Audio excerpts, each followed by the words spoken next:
For my 30-day project, I chose the book How to Photograph Absolutely Everything by Tom Eng, and I chose this book because photography is something that I've always been really passionate about and I've always loved to do, and something that I'm interested in to maybe pursue as a career.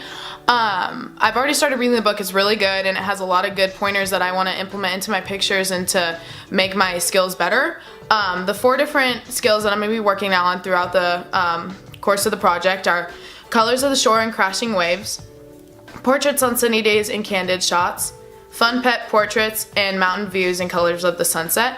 I chose these 4 topics because they're all something that I find beautiful or entertaining in some way, so I'm really excited to take what the author says and implement them into my photography and really enhance my pictures overall.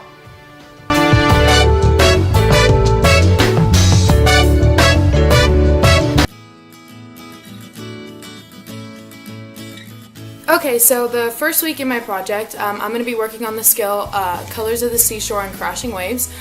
This week for spring break, me and my friends are going to California, and I've always loved taking pictures of the ocean because I think it's one of the most beautiful things in the world, but sometimes my pictures don't turn out the way I hope them to or the way that I expected them to. So I'm going to use my book to hopefully guide me and enhance my skills a little bit. It says in the book, explore different ways of looking at the beach. Views from near the ground offer close-ups of texture and collapse the foreground, while higher views allow you a choice of emphasis, foreground or background. Watch the waves and discover how different types react with light. So at the beginning of the week, I'm going to start taking pictures the way I normally would, and then throughout the week I'm going to implement what the book teaches me, and hopefully I can see some improvement in my pictures and in my photography overall.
For the second week of my 30-day project, I'm focusing in on the skill portraits on sunny days. Sometimes it's super hard to get a good picture of somebody in harsh direct sunlight outside. I've always had a hard time getting a good picture when the sun creates a lot of shadows on people's faces, and it's hard to tell the color of their eyes or the texture of their face, and it's hard to get a really good photograph in direct sunlight. So it says here in the book, it says, when taking close-up photographs in full sunlight, use a piece of paper to diffuse and soften the light. This helps to deliver rich colors and delicate textures. So instead of using a piece of paper, I actually went and ordered sunshades off of Amazon to use for my photography, and this week I'm going downtown to take promotion pictures for my brother, and I'm going to use them and hopefully see a good difference in my photography while using those sunshades to kind of protect the light from his face and hopefully bring out more features. I'm out here at downtown Phoenix with my brother Jack, and I'm taking his 8th grade promotion pictures out here, and it's pretty sunny, so I have my sun diffuser that I bought online to help with the shadows on his face like the book says, so hopefully they turn out good. No, you can't control it.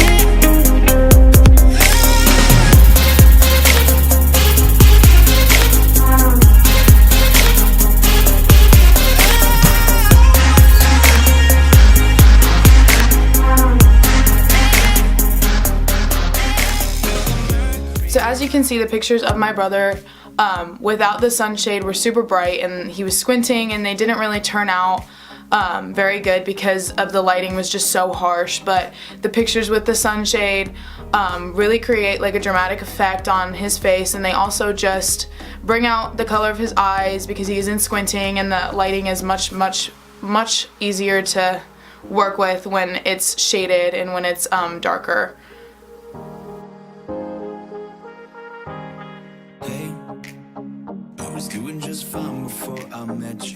In week 3 of my project, I'm going to be doing fun pet portraits, and the mistake that I've been making according to the book in the past is that I've been posing my dog or my pet or too strict, and I've been making them pose in a way that isn't carefree and doesn't capture their personality. It says right here in the book, a static pose doesn't have to be a dull one. Offer the dog a treat such as a biscuit or allow it to run, jump, and play freely. Getting the dog to have fun will bring a sparkle to its eye that may otherwise be missing. So instead of just having her sit there and me take pictures of her, I'm gonna have her run around and be herself and kind of just be playful and lighthearted, and hopefully the pictures will actually capture that and capture her personality and her having fun, and that will create more of a fun pet portrait. So I've got my dog right here, and she's already barking at me because she wants it. So I'm gonna use this to kind of bait her and help me get pictures of her. Come here.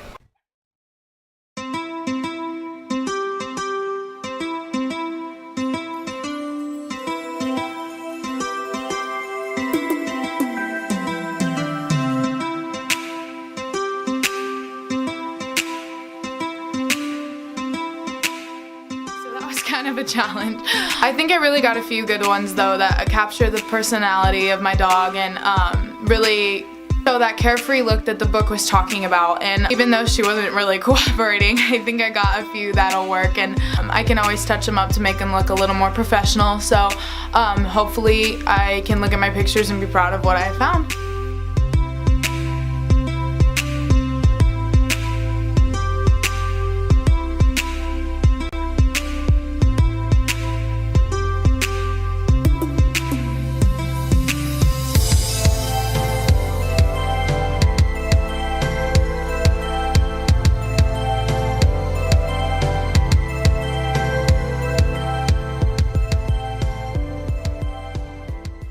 So as we all know, Arizona is notorious for its gorgeous sunset and its mountain views, but pictures often don't do it justice, and they often don't bring out the beautiful colors that the sunsets really do bring to the eye.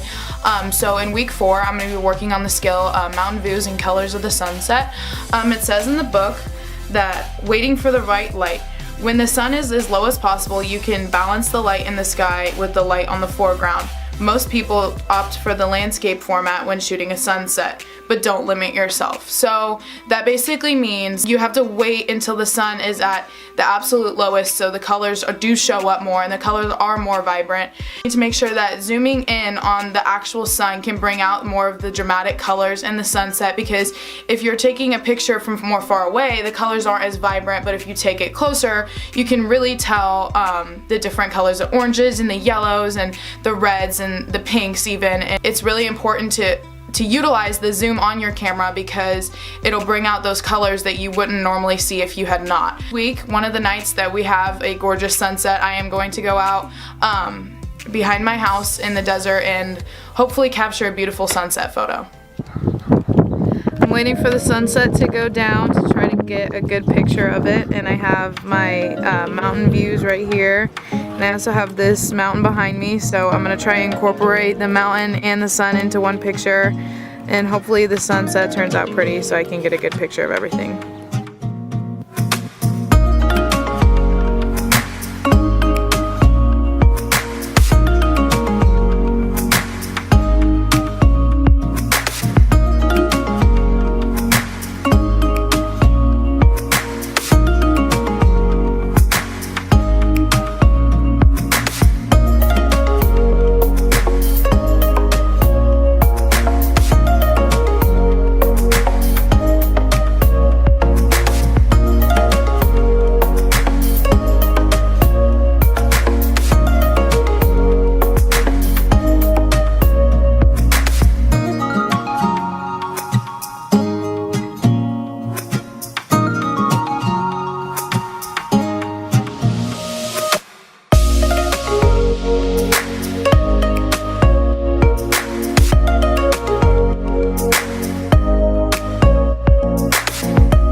I did my best in my pictures to wait for the sun to go almost completely down, because it said that when the sun is at its lowest point, the most vibrancy comes out of the colors. So I really made sure that I was utilizing my zoom and making sure that the sun was almost completely down before I actually captured the photo.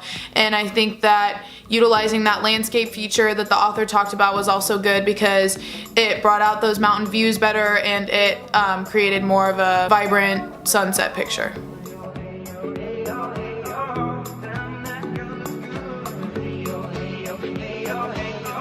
So I am at the end of my 30 days, and I can honestly say that this was a really positive experience, and just for a number of reasons. It made me get out there and really work hard at something and become better at something, and it upped my motivation to become a better photographer, and it also gave me a bunch of tips and tricks from the book that I can use and implement into my everyday photography. And like I said before, photography is something that I've always loved to do, so I'm really glad that it chose this book, and it taught me a lot. And I know I can rely on this book in the future if I ever have any questions on how to photograph anything.